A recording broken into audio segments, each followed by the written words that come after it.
Buenos días, ¿qué tal Arturo? ¿Cómo estás? Bien, Miguel, pues contento de estar acá de vuelta. En una de estas sesiones de diálogo y grabaciones que hacemos de vez en cuando. Mira, hoy quería que empezáramos hablando de cuáles son las organizaciones especialmente complejas con las que trabajamos. Trabajamos con diferentes tipos de organizaciones, ¿no? Pero cuáles creemos, en tu caso y en el mío, que son especialmente complejas. No digo difíciles, pero sí complejas. Especialmente, ¿no? Porque todas tienen sus Todas son complejidades, muy complejas, por eso nos llaman, pero ¿no? como agrupándolas, pues dices tú, como categorizando tipos de empresas y tipos de situaciones que son relativamente retadoras, ¿no? Así es. Qué interesante.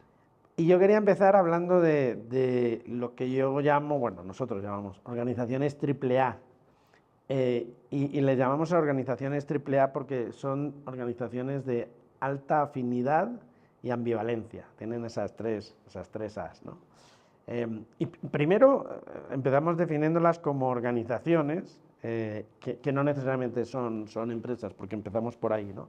Pueden ser grupos humanos, pueden ser ONGs, pueden ser algún tipo de organización. Pero, ¿por qué las llamamos de alta afinidad y ambivalencia? Primero porque tienen algo que las une a los miembros que están ahí, tienen algo que las une, una afinidad alrededor de algún tema, ¿no? Pues yo creo que las hemos visto, por ejemplo, museos que tienen afinidad alrededor del arte. Yo creo que tú tienes algunos clientes muy artísticos alrededor de la cinematografía, o ONGs alrededor de la niñez, de lo que sea, ¿no? O incluso organizaciones políticas, organizaciones religiosas, organizaciones educativas, ¿no? Pero entonces, es interesante, ¿no? Porque tú tradicionalmente has hablado de las empresas familiares, ¿no? Que ya son un tipo de organización que es muy peculiar y donde el vínculo familiar define un poco el contexto en donde se va a dar la intervención. Y por otro lado están las empresas que tienen un fin, digamos, de generar riqueza puramente. Estas otras tienen características distintas que tienen que ver probablemente con un fin más trascendente y con una vinculación que está ligada a la trascendencia de ese fin. Sí, y yo creo que de ahí vino la definición, la necesidad de definirlas, ¿no? Porque nosotros, como siempre, necesitamos marcos conceptuales para comprender las organizaciones y para darle estructura a la ayuda que les damos. Yo empecé a ver que los marcos conceptuales que tenemos de empresas familiares les aplicaban, pero decía, ¿por qué les aplican? Y llegué a la conclusión de que les aplican por esto. Les aplica fundamentalmente porque hay una alta afinidad, mientras que en las familias la afinidad es por sangre, porque nos criamos juntos, porque venimos de un mismo tronco, mientras que en estas otras organizaciones la afinidad tiene que ver con el qué, con algo que todos valoramos, ¿no?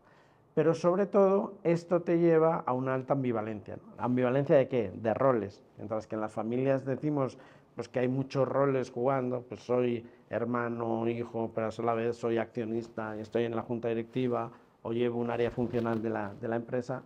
Todos esos círculos, que nosotros definimos como 4 círculos que dan posibilidades de estar en muchos de ellos al mismo tiempo, generan mucha confusión. Entonces, me di cuenta de que esto mismo se aplicaba a estas organizaciones. Digo, ya me platicarás cómo exactamente, porque sí, en las familias es complicado a veces diferenciar los diálogos, ¿no? O sea, tú estás sentado con tu hermano, que al mismo tiempo es tu socio, que al mismo tiempo en una circunstancia determinada puede ser tu jefe. Y en ese sentido, a título de qué estamos hablando y lo que me estás reclamando en este momento es una cuestión que compete a nuestra relación como hermanos o compete a nuestra relación como accionistas o compete a nuestra relación como jefe y subordinado, y eso pues se vuelve un arroz con mango, como dicen nuestros clientes Claro, centroamericanos, ¿no? y digamos que eso a nosotros nos ayuda para trasladar una idea fundamental, que es esos diálogos se tienen que ordenar en foros distintos con reglas distintas. Lo que se vale con tu hermano, pues no se lo vale con tu jefe. Con tu hermano te puedes pelear, con tu jefe te puedes pelear, pero puede tener otras consecuencias, ¿no? O con un accionista tienes unas reglas de juego más claras porque al final votamos y si tú tienes la mayoría absoluta, pues yo soy un accionista minoritario y probablemente pierda las votaciones, o en la junta directiva que se maneja de otra manera, ¿no? Pero digamos que esa es la consecuencia para nosotros más importante, ayudar a ordenar estos diálogos y elevar la conciencia. Pero tú me decías, bueno, ¿cuáles son esos roles? Pues mira, fundamentalmente la vinculación familiar en estas organizaciones no existe, pero la que surge es la vinculación a través de ser amantes o expertos de aquello sobre lo que tenemos afinidad. Entonces, por ejemplo, somos expertos en el arte y tenemos una conceptualización de cuál debería ser nuestra actividad en el arte, en el museo, en la galería, en lo que tengamos, ¿no? O en las organizaciones políticas, pues sí, podemos ser una organización de derechas, de izquierdas, como sea, pero incluso cada uno de nosotros podemos tener interpretaciones distintas de cómo ser una buena organización política de derechas o de izquierdas. Interesante, porque también supongo que a nivel patrimonial hay una diferencia, ¿no? Porque típicamente cuando estás en una empresa, el patrimonio termina expresado en un tema económico y al final pues tú eres dueño de tanto, yo soy dueño de tanto, mientras que en estas otras organizaciones el patrimonio es más intangible frecuentemente, porque es una labor trascendente o porque hay un bien, digamos, general o social que estamos tutelando y en consecuencia es menos fácil determinar el derecho que uno tiene sobre ese patrimonio, ¿no? Sí, exactamente. Digamos que ese círculo, que a veces llamamos en las empresas el círculo del accionariado o en realidad lo llamamos el círculo de la propiedad, empieza a ser complejo en estas organizaciones porque a veces ni hay acciones ni hay propiedad, porque somos miembros de un patronato que no se sabe muy bien qué tiene, no tiene la propiedad de unos activos, pero a veces sí tiene la posesión, el derecho de decidir qué se hacen con ellos. En fin, es complejo y es complejo por lo que tú dices, ¿no? Mientras que los accionistas tienen un porcentaje y entonces podemos ir a ese porcentaje para tomar algunas decisiones a través de voto, aquí es más difícil ver que, bueno, pues yo soy más patrono que tú o soy más miembro de la ONG que tú. Pues no, normalmente no es así, ¿no? Y ese tema del patrimonio es especialmente complejo ya desde el primer momento, incluso en que tienes que definir con ellos una nomenclatura para que nos comprendamos, ¿no? Porque si no te pasas todo el proyecto hablando de accionistas o pseudoaccionistas y ellos levantando la mano, es que esto no es una empresa, no, ya sé, pero le tenemos que poner un nombre para ubicarnos en ese círculo. Entonces, esa es una realidad, ¿no? Digamos que los círculos de gobernanza y los círculos de administración o gestión de la ONG, del museo, de lo que sea, o incluso del partido político, es más sencillo, es más parecido a una organización más típica como una empresa, ¿no? Pero digamos que en esos dos primeros círculos es complejo, ¿no? Y a partir de ahí lo que definimos es que los 5 retos que nos imaginamos para las empresas familiares siguen aplicando a estas organizaciones, ¿no? El reto de comprender qué somos y definir qué queremos ser, que es básicamente a lo que le llamamos el reto del legado, ¿no? Definir los órganos de gobierno y las normas de gobierno, dónde hablamos de qué, dónde tomamos qué decisiones y cómo las tomamos, ¿no?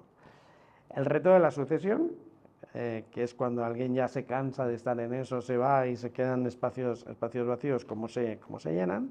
Aquí probablemente hay una particularidad distinta de las familias, ¿no? Porque las familias, por diseño, digamos, biológico, tienen generaciones y siempre esperas que haya una generación siguiente y esa es la sucesión realmente que te importa, cómo una generación sucede a la otra. Pero en grupos de esta afinidad no tienes una generación debajo de enamorados del arte o gente que comparta tu visión de la educación, de la política, de lo que sea. Entonces ese reto es especialmente complejo. El reto del crecimiento se parece más al de las empresas, ¿no? Cómo crecemos y nos profesionalizamos. Y el reto de la cohesión básicamente es igual, ¿no? Cómo nos organizamos a través de lo que nos ilusiona en la tarea y el valor que le damos a esa relación. Pero platícame, porque puedo suponer que en ese otro círculo del que hemos hablado un poquito menos, pero que es el que inicialmente te puso un poquito en el contexto de equiparar este tipo de organizaciones, es el de la familia, ¿no? Porque en la familia existen vínculos y existen reglas entendidas y dinámicas muy particulares, mientras que en las otras, pues si somos socios o si somos militantes o si somos universitarios y académicos, digamos, puede que no necesariamente apliquen las mismas reglas y esto puede tener alguna implicación en términos de la continuidad o a lo largo del tiempo. ¿Cómo es que se expresa de diferente forma? Mira, yo creo que hay tres cosas diferentes que juegan a favor y en contra en las familias sin estas organizaciones afines, ¿no?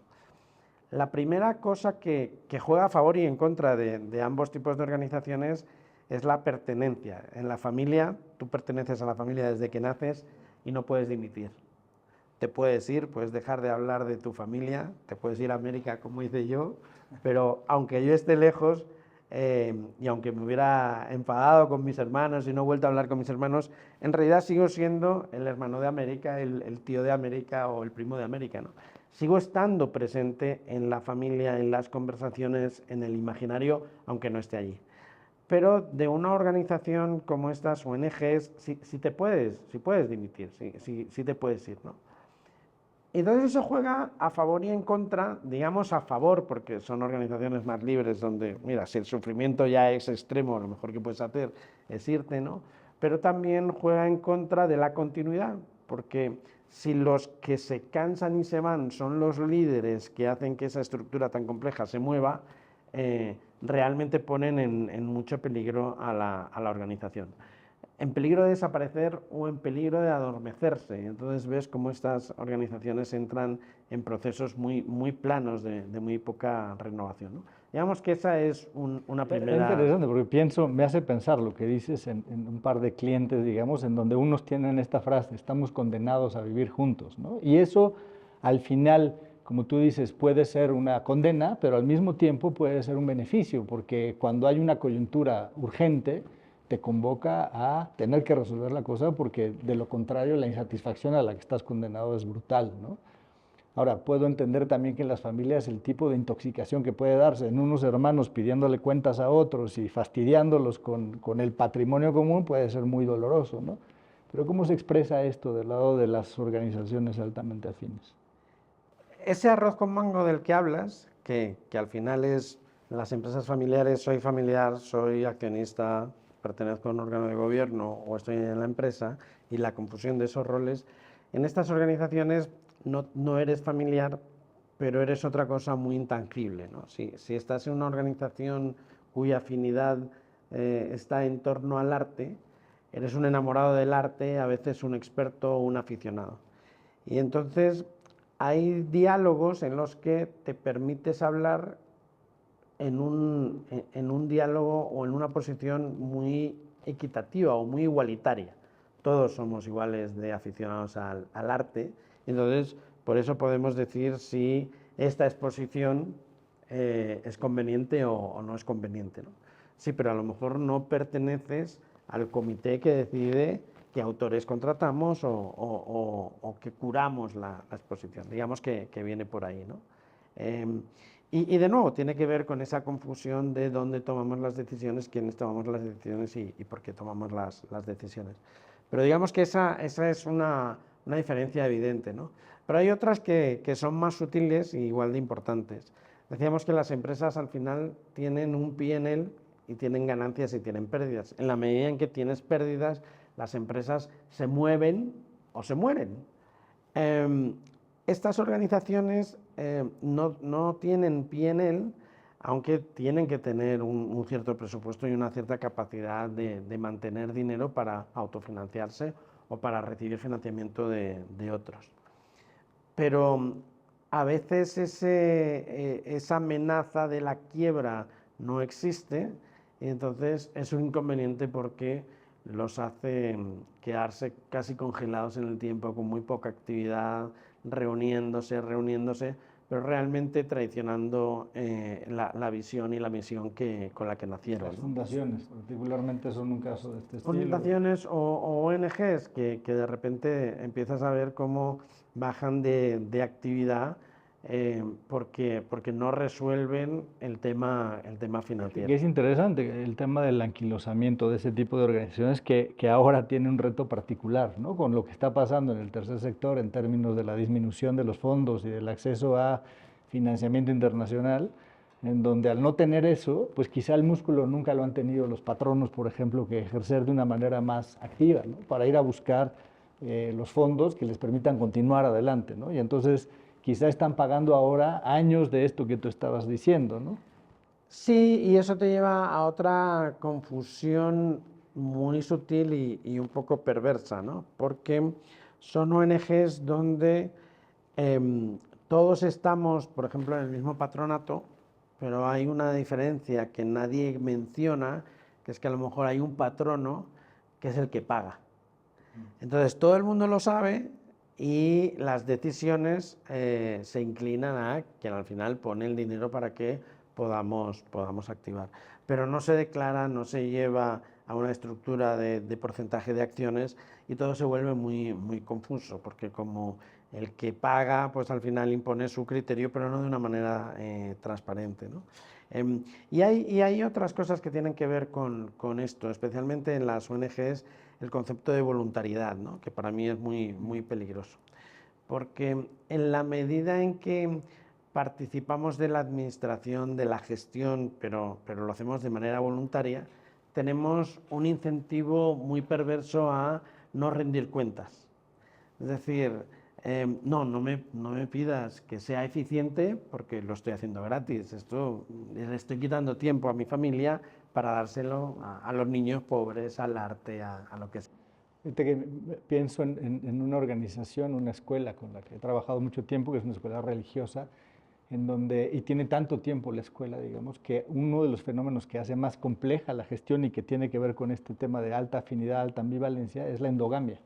Porque puede ser que dos compañeras, exalumnas de hace mucho tiempo, ahora sean directoras y maestras, tengan a sus hijas en la escuela, al mismo tiempo, digamos, la directora del sistema fue la mentora histórica, y entonces de pronto pueden coincidir 3, 4, 5 diferentes relaciones que están superpuestas en una toma de decisiones que se vuelve compleja ahora porque hay una cierta fidelidad, una cierta lealtad a esa multiplicidad de relaciones, ¿no? Y que también se vuelve complejo, a menos de que no tengamos un marco para poder separar cada una de estas, visibilizarlas y gestionarlas, se vuelve complejo el tema de cómo avanzar hacia adelante y tener diálogos que sean frontales, que sean francos, que sean verdaderos, porque hay en el fondo un cierto vínculo que hay que preservar y una cierta armonía que nadie quiere, digamos, trastocar, ¿no? Sí, es curioso. Uno diría que las familias empresarias son más endogámicas que estas organizaciones, pero no es así. No es así porque las siguientes generaciones tienen la virtud de renovar la membresía y oxigenarla, ¿no? Pero estas son organizaciones que normalmente surgen en torno a una idea de algo, ¿no? Pero también con una relación de nosotros somos los que fundamos esto y nosotros somos los que decidimos la membresía, quién entra y quién sale. No hay un cuerpo superior que son los accionistas que te dice quién entra y quién sale, o la propiedad no es lo que define la membresía. La membresía la definimos nosotros. Entonces, llega a ser complejo porque esa misma endogamia te lleva a nosotros, estamos en todos los círculos, todos al mismo tiempo, y se vuelve muy complejo. Pero sí, la endogamia es una de las dificultades mayor contra las que tienes que jugar, porque además para nosotros es muy importante comprender dónde está la legitimidad máxima de estas organizaciones, a quién nos debemos, ¿no? Para acompañar esa legitimidad y para no ser nosotros elementos que la rompen. En las empresas hay acciones y al final son los accionistas los que mandan, te vas al porcentaje de acciones y eso te ayuda. En estas organizaciones no es así. Y empiezan a jugar los factores que hemos dicho, ¿no? Todos somos iguales de miembros, sí, pero fulanito es el que paga y mete flujo y entonces, bueno, pues nos vamos. Pensaba en organizaciones religiosas, en donde a veces el propio mandato, digamos, o la misión evangélica puede determinar el propósito organizacional, pero eso también es complejo porque a veces los propios miembros se pueden apoderar, digamos, de ese mandato recibido, de esa inspiración, y a veces no visibilizar otras cosas más mundanas y más humanas en términos de cuál es realmente el derecho que yo tengo para operar en un cierto sentido o en otro, pues puede ser, digamos, incluso complejo porque los propios individuos pueden ocultarse dentro de esas otras ideas que son muy legítimas y muy válidas, pero que a veces no permiten, digamos, volver el diálogo, un diálogo nivelado y un diálogo simétrico entre los que están dirimiendo ciertas cosas, ¿no? Sí, y mientras que las familias, en el fondo, saben que no hay un modelo de familia perfecto y que su modelo es el que es, cuando te vas a este tipo de organizaciones, sí tienes choques ideológicos muy fuertes sobre algunos temas, ¿no? Por ejemplo, sobre qué es arte o no es arte, sobre qué es arte contemporáneo, porque nosotros estamos en un museo de arte contemporáneo y esto ya no es arte contemporáneo, o sobre qué es arte de calidad o no, o en el mundo de la educación, ni te cuento, ¿no? Sobre qué es verdaderamente educación y para qué estamos o no en el mundo político. Entonces, si tienes posiciones en el fondo en muchas ocasiones mucho más dogmáticas que las empresas. Entonces, esta endogamia y este dogmatismo a veces lo ves, ¿no? Y quizá lo que estás diciendo es que la instrumentación justamente del rigor y la disciplina de cada uno de los foros, con cada una de las temáticas, con cada una de las gobernanzas bien explícitas, de alguna manera permite separar cosas que de otra manera se amasacotan, como digo. Sí, y comprender, bueno, quién tiene el derecho de hacer determinadas definiciones muy importantes. Nosotros cuando ayudamos a un grupo, el fondo de la cuestión nos importa relativamente poco. A mí, si definen el arte de una manera o de otra, puedo tener mi propia opinión, pero es irrelevante. Lo que sí quiero es que tengan una única definición para que puedan organizarse alrededor de esa definición y para que puedan comprenderse y ganar tracción, ¿no? Digamos que esas son algunas diferencias. Luego también hay una diferencia que tiene que ver con la cultura que tenemos y que compartimos, que eso, la mayor diferencia es, por ejemplo, empresas de segunda generación que han tenido más o menos la misma vivencia, que provienen de la misma cultura de padre y madre y que les da una comprensión más homogénea de la vida. En estas organizaciones e incluso en empresas familiares de cuarta, quinta generación, esa cultura común ya se ha desvanecido mucho y aquí se viene desde muchas posiciones, ¿no? Eso es un reto desde establecer una misma nomenclatura de a qué le llamamos una u otra cosa, ¿no? Cómo definimos los conceptos, cómo comprendemos que se llegan a decisiones. En fin, ese tiene una mayor dificultad. Dices tú, probablemente en otras organizaciones como en estas, la convivencia de grupos que tienen perfiles muy diversos, digamos, incluso forman parte de generaciones que tienen mindsets instalados distintos, vuelven parte de la complejidad, porque podemos asumir que estamos hablando de lo mismo cuando realmente cada quien le atribuye, según su propia experiencia generacional, un valor o un significado distinto a las cuestiones, ¿no? Las empresas, ya sean familiares o no familiares, en ese sentido son mucho más claras, ¿no? Porque tienen marcos conceptuales más definidos, nomenclatura más definida, buenas referencias y buenas prácticas más definidas. Estas organizaciones son más complejas porque hay menos precedente de cómo debiéramos ser y cómo somos. Entonces tienen todas estas complejidades.